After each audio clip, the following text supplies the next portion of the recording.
As we wrap up spooky season, I wanted to bring a throwback for our Halloween episode with Layla Morgan Wilde. This interview was 2 years ago at Halloween. We talked all about black cats and witches and all the spooky things. So I'm going to replay this episode for you. It was such an incredible episode. If you're not familiar, Layla Morgan Wilde is a holistic cat expert.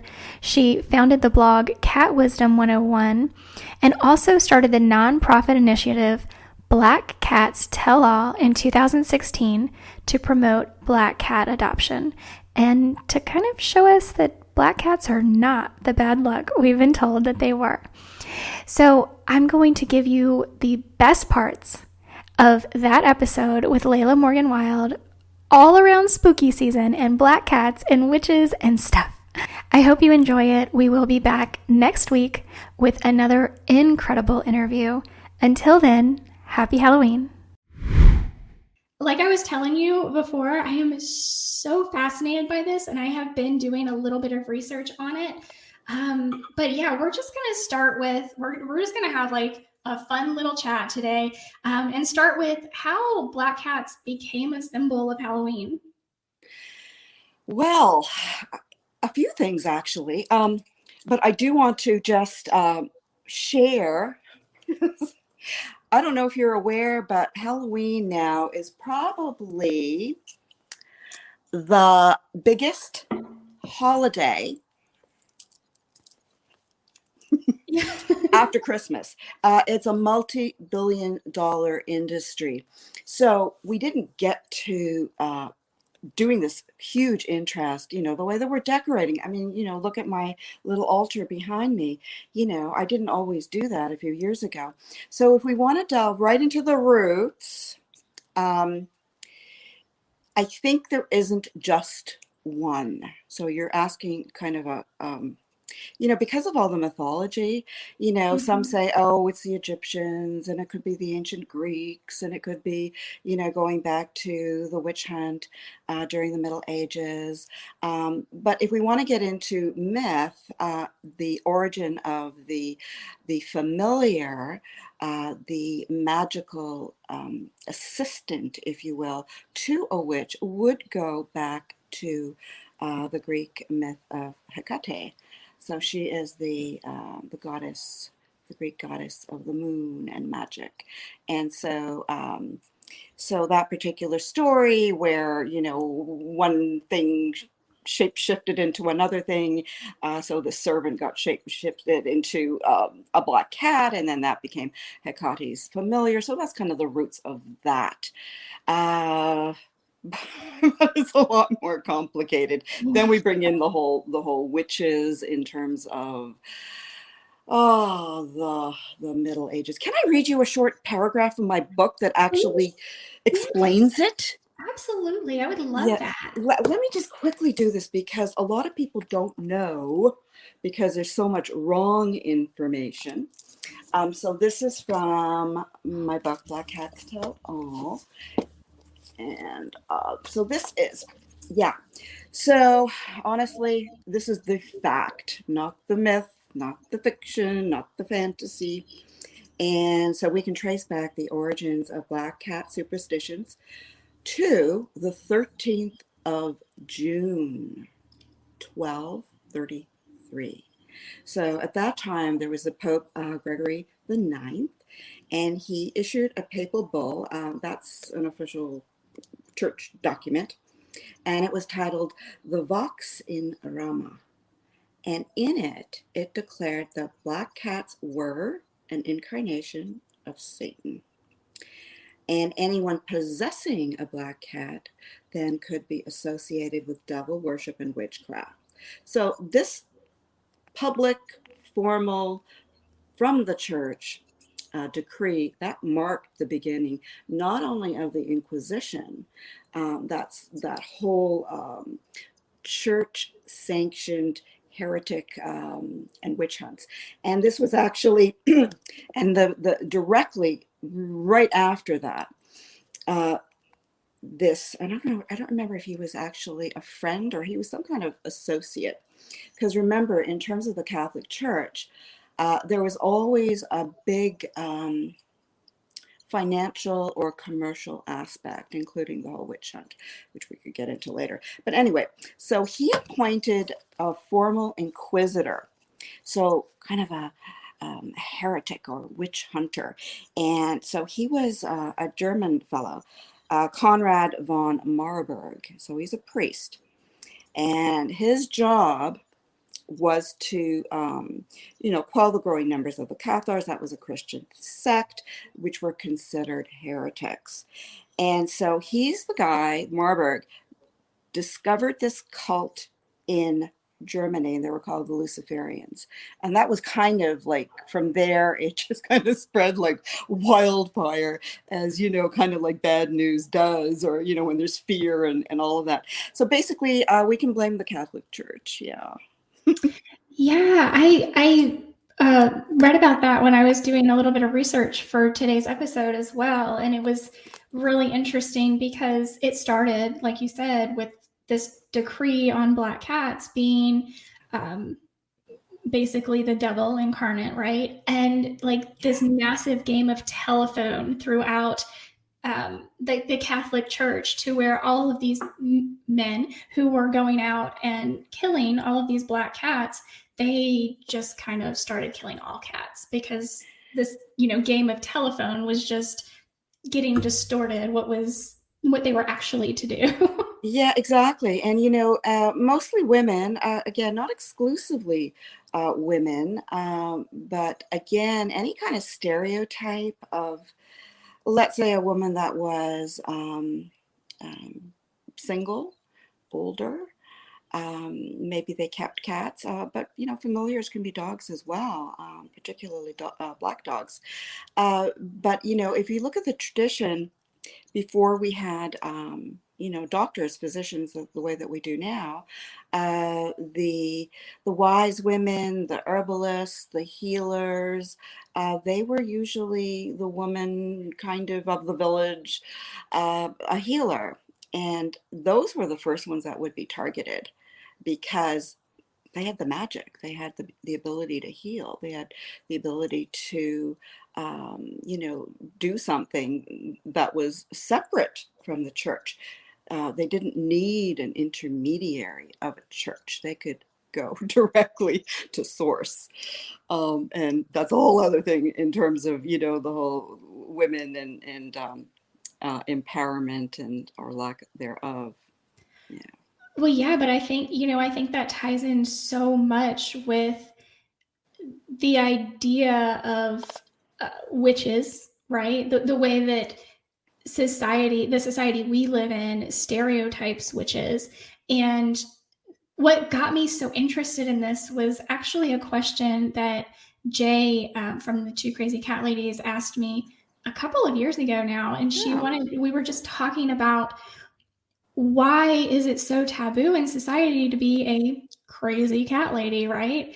And I really started thinking about it, and I really, like, that's where my heart went, was to this when they just started the Salem witch, or the witch trials, and the Catholic Church really going after quote unquote witches, which were any woman really.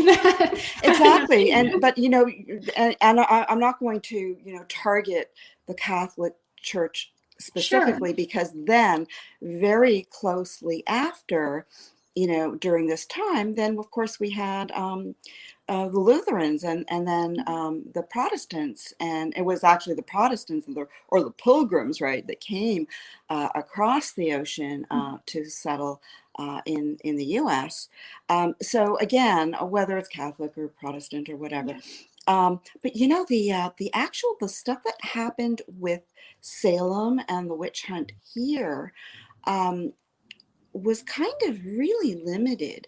It's kind of amazing how in different parts of Europe and the UK as well, we had formal witch hunts and all of that. How it just spread in our culture from a very small isolated incident is kind of interesting as well. And again, where does anything come from in terms of a superstition? Or it comes from the fear of the unknown. It comes from, something that we're maybe afraid of, and we're afraid of it because maybe we don't know anything about it, right? So, but I just find it so fascinating that we have the superstition.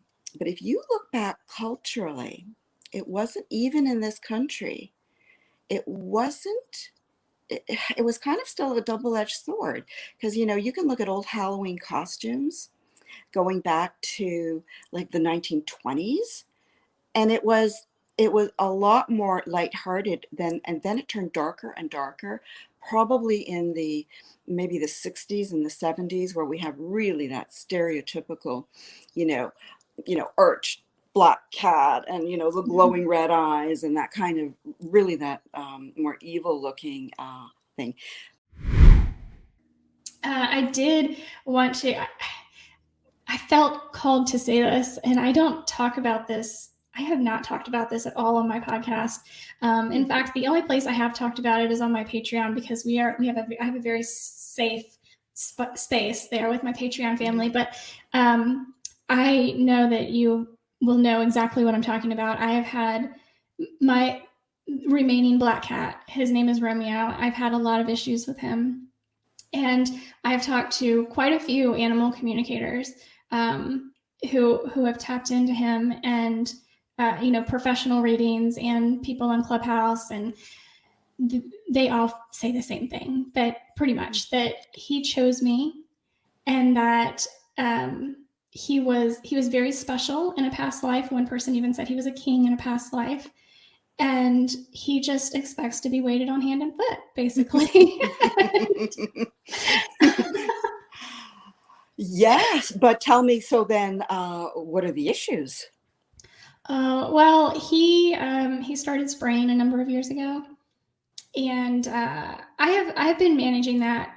I was not managing it well at first, let me tell you. I had many, many nights where I was just bawling in tears cleaning up, because I'm like, I don't understand why are we after many vet visits and constant blood panels and all the things that my Western brain, right, says to do. Right. And we're managing very, very well, actually, with positive reinforcement. He gets a treat when he goes and uses the litter box, so we're doing very well with that. But he is a bully to my female cat, and that's basically what a lot of the animal community, the first one that I, professional that I hired, she was the first one to tell me he just doesn't like female cats, like period, full stop, in a story. So we've been working on that a lot lately. Did you try the flower essences? I've tried flower essence, a few. I haven't gotten the brand, green something that you. Honestly, try it. They're really awesome. But I can definitely also suggest a few other things. Yeah, the thing when there is that kind of hierarchy, because usually in a multi-cat household, it's going to be the female cat that rules the roost. So if you have a male cat like Romeo who doesn't want that, that is going to create the issue. But I think is he still spraying? Very rarely. Okay, good.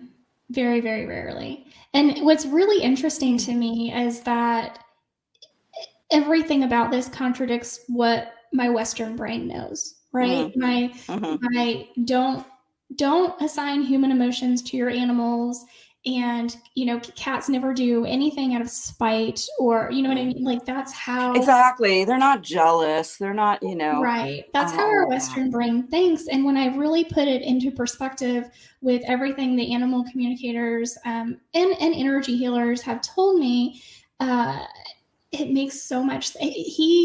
When I'm not paying attention to him in as quick a fashion as he likes, he walks over to wherever I am and he will spray. And this is very, very rare, because I really wait on him hand and foot, let me tell you. But he does get very antsy with me sometimes. And like I said, my Western brain is like, I'm assigning a human emotion to him. But the other part of me, the more like energy, we're one, I feel you kind of part of me is like, no, I'm not addressing his needs in as quick a fashion, or maybe even the appropriate fashion that he's expecting me to. But have you just asked him, like, in that particular instance, like, what do you want? Yeah, so my issue really, it's me. I talk to him a lot and I explain things to him a lot, but I have a hard time hearing him. You know what I mean? Like that's the part of myself I'm trying to work on. I Okay, have a hard yeah, time hearing. because I think you were probably in one of the rooms where I was talking about my cat Nunu, who was a hoarder rescue with one eye and was very traumatized. And I could not, it would be like tuning into a radio station and it's all like rattly, and I couldn't, I couldn't listen to her to hear what she was saying. And it was only when there was one animal communicator that finally got through. She had a hard time getting through to her. And she's probably worked on 20,000 cats in her life. And she go, oh boy, like, and so she explained everything. And once that happened, then I was able to kind of fine tune, like, to the radio station where she was. And then the person I'm actually, because I have this amazing panel of animal communicators at my room on Monday. And so I've been working with one of them, and we have really made big progress. So I'm able now to communicate with her in a way that I couldn't. I needed that kind of conduit. And so maybe that's also for you. And again, I can't explain exactly how it happened, but we can certainly talk about this another day. Sure. So for you to just fine tune that kind of, to because again, everyone will take in that information. Is it verbal, is it auditory, kinesthetic, or what have you. That's very interesting. Yeah, I hadn't thought you much know about it, that. something to explore. It's just it never ends. Everyone who does behavioral work or training or animal communication, whatever, I think we're just always always learning. And for me, it's just, I just stay wide open. Even if, when I think, well, that's the way I've kind of, yeah, that's the way it always works. That's worked in the past. That's really a good, protocol. And then something will happen out of the blue, and it's like, oh, okay. Yeah. Cord cutting. Yeah. Yeah, like, So why not? interesting. Exactly. I mean, cats are incredible energetic beings. I mean, and then when you have a cat like Romeo, who's, you know, he's a very special energetic being, right? He So, is. and that's why he's sensitive to how is he when you just pet him? Does he have like any favorite spots? He does. He really, surprisingly, like right on the top of his head and under his chin are his absolute favorites. He doesn't like me touching his tail at all. That's his sensitive spot for sure. Anywhere, like the base of the tail or the tip of the tail, anywhere in particular? Mostly the base of the tail. Yeah. Yeah, but there's a chakra there. Yeah. So he might need some, Some yeah, chakra balancing. Oh, you know balance. what I've been doing lately? Um, do you ever work with any of the binaural frequencies, the Rife frequencies? So these are sound frequencies that some people will add music to it, to the sounds, and they are amazing. So there are ones even for balancing chakras. There are ones for specifically for pets, but I will often just play just regular ones, whether it might be just something for calming, let's say, any kind of physical issue. Like I had a headache the other day, so I put that on, and they work really well, and animals are actually quite responsive to them. Now, ideally for humans, you've got your headphone on, because it is kind of left brain, right brain, for the hearing. But even without, obviously, our dogs and cats are not going to wear headphones. But even if it's just playing in the background. That might be something to explore as well. And I'm just feeling there's like something really off with his base chakra into the first to the second, which would also be, of course, the urinary bladder, Interesting. all of that. Interesting. So worth a try. Absolutely. You can just Yeah, go and definitely. Google on YouTube. They're great. It's free. Chakra balancing, whatever. The colors usually will go on and they'll shift or whatever. You can look at them or not look at them. It doesn't matter, because it's just going to be about the sound. It's worth a shot. Yeah, I've been wanting to do that for myself lately too. So I'm very, and we could do it together. Yeah, you can absolutely do it together, and just notice. Notice his body language. Notice, particularly the tail. Notice if there's something, a little twitching, a little whatever, and also notice, of course, the ears, but particularly, I think, the whiskers. So just notice how he's sitting, or lying down, and just really notice the when it goes from, let's say, one chakra to another.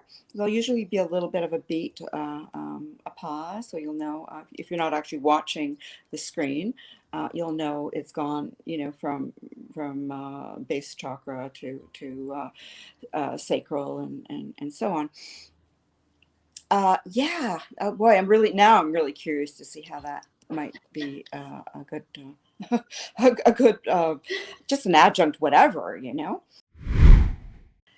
can't fake, you can't fake a mood or a tone or whatever, and particularly if you're remotely intuitive, as we certainly are. Like, I know when someone's like, either, well, I'm not only am I able to read their emotions, are they feeling anxious? Are they feeling whatever? But I'll know if they're lying. I'll know if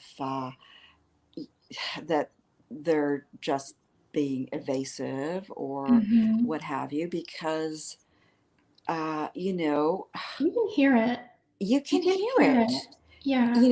And that's why, you could leave the most beautiful comment on Instagram. You don't know what that person's thinking, Right. not even remotely. Thank you so much for listening to today's episode. Make sure that you're following the show so you never miss an episode. And please take a moment to rate the show on your podcast app. I'd also love it if you'd share this podcast with your friends and family so that they can benefit from the information to help their pets live long, happy lives too. Don't forget to take advantage of this special discount as a listener today and get access to over 100 online videos and my online dog training, The Furry Family Coach. Just go to thefurryfamilycoach.com and use code PODCAST at checkout to get your first month for only $7. That's thefurryfamilycoach.com and use code PODCAST at checkout to get your first month for only $7. I can't wait to have you join and see you on the inside. Oh, oh.